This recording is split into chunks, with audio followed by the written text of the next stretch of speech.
আসসালামু আলাইকুম ভিউয়ার্স, কি অবস্থা সবাই? আশা করি ভালো আছেন। আলহামদুলিল্লাহ, আল্লাহর রহমতে আমিও ভালো আছি। তো আজকে আবারও চলে আসলাম নতুন একটা সেটিংস নিয়ে। সবাইকে ভিডিওটা শেষ পর্যন্ত মনোযোগ দিয়ে দেখার অনুরোধ রইল। আজকের ভিডিওটা হচ্ছে ইমো নিয়ে। আমরা যখন নতুন নতুন ইমো ইনস্টল করি, অনেকের ক্ষেত্রে দেখা যায় যে ইমোতে যখন কাউকে কল দিতে যাই, কল দেওয়ার সময় এরকম একটা ইন্টারফেস চলে আসে পারমিশন খুঁজে।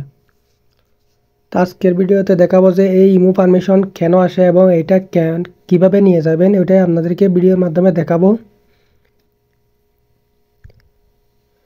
তো এখান থেকে দুইটা অপশন দেখতে পাচ্ছেন, এখানে একটা হচ্ছে নট নাও আর একটা হচ্ছে সেটিংস। এখান থেকে আপনারা সেটিংসে চলে যাবেন। সেটিংসে চলে যাওয়ার পরে এখানে একটু নিচের দিকে দেখতে পাবেন যে অ্যাপ পারমিশন নামে একটি অপশন আছে, ওই অ্যাপ পারমিশনসে ক্লিক করে দিবেন। অ্যাপ পারমিশনে ক্লিক করার পর একটু নিচের দিকে আসবেন। নিচের দিকে আসার পর এখানে একটা অপশন দেখতে পাবেন যে pass app activity if unused. এটা যদি অফ থাকে এটা আপনারা অন করে দিবেন।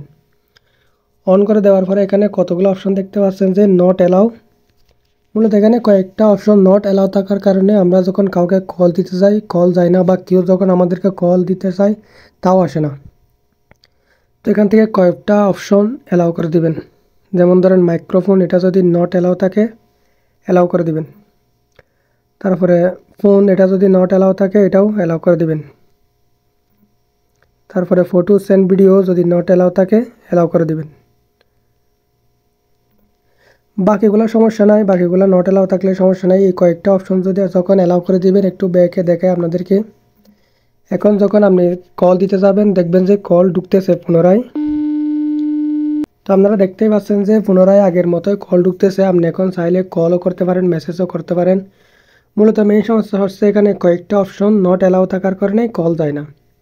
তো আজকের ভিডিওটা এই পর্যন্তই। আপনাদের কাছে যদি ভিডিওটা একটু ভালো লাগে তাহলে চ্যানেলটা সাবস্ক্রাইব করে পাশে থাকবেন।